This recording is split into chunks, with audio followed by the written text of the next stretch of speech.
Hey everybody, it's Anthony here on EduPower Tools, and I've gotten a couple of questions lately about best practices in using Flipgrid. So what I'm going to do today is I'm going to give you kind of an overview of how to quickly set up a Flipgrid, and then take you through the steps of recording your own response as the creator of the Flipgrid and what you need to do with that.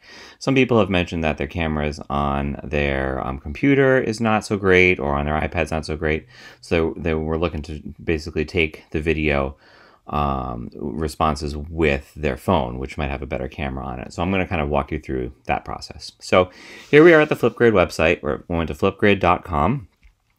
And as the educator, I'm going to log in through the educator login link here.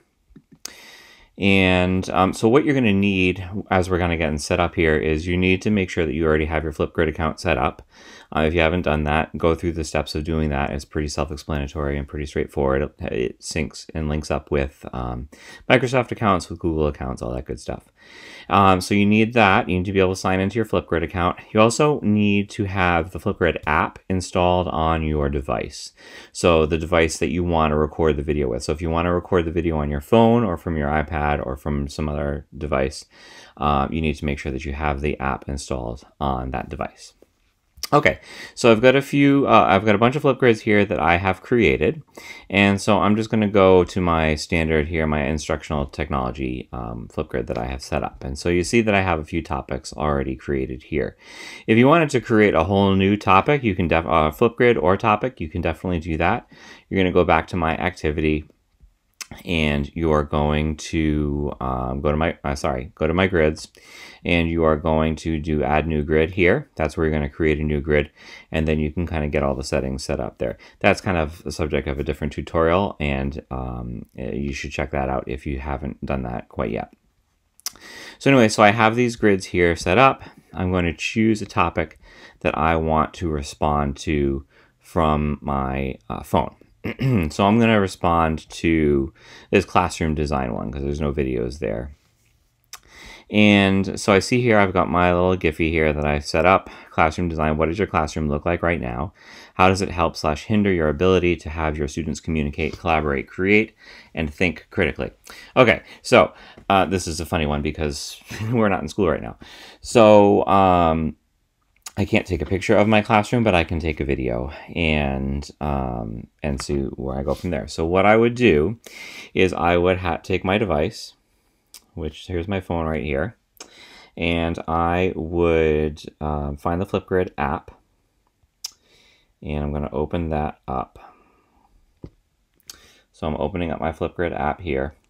And what it's asking me to do is I can enter a flip code, scan the Flipgrid QR, or enter the educator dashboard. All right, so for this one, because I'm just responding to one, I'm going to scan the Flipgrid QR code. So I'm going to tap that on my phone, and what that's going to do is it's going to bring up a window like this, where I'm going to scan a code.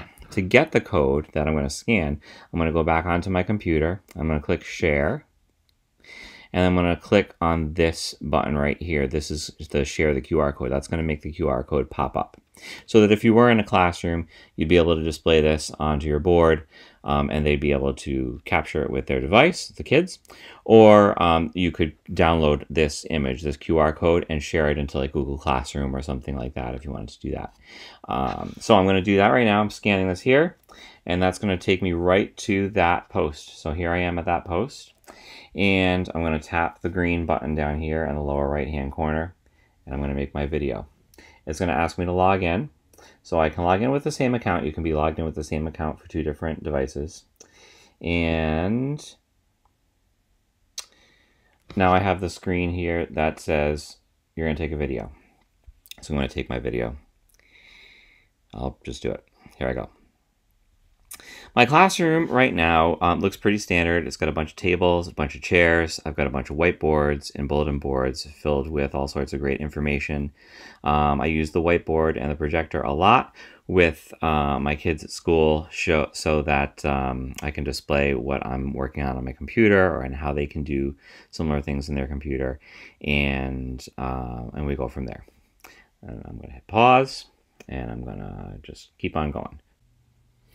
So I have my video here that I can edit on my phone. If I'm happy with it, I'm going to hit the green button to make it go to the grid. I'm going to take a selfie. It's part of the process. I'm going to hit the green button to make that go. Put my name. I can add my title. And I can attach a link. I'm just going to submit my video. So I click my submit my video, and congrats, I have loaded it.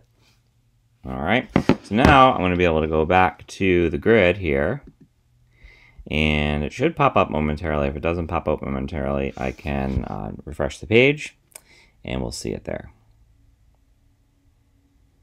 And what you should notice in the video that is added up there is that the quality should be better than some of your webcams. So it depends on the computer you have, depends on the model that you have.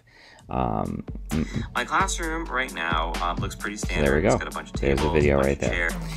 So it depends on what you have. I have a MacBook, and the computer, the camera quality on the Mac is pretty good. I haven't noticed anything really awful about it. So, but I definitely have been in some online conference calls where I noticed the picture's kind of grainy for some people, and it's just a matter of what kind of computer you have. All right, I hope you found that helpful, and if you need any further help with that, let me know. Happy to help out at any time, and I hope that you are well and that you're having a great day. Talk to you soon. Bye.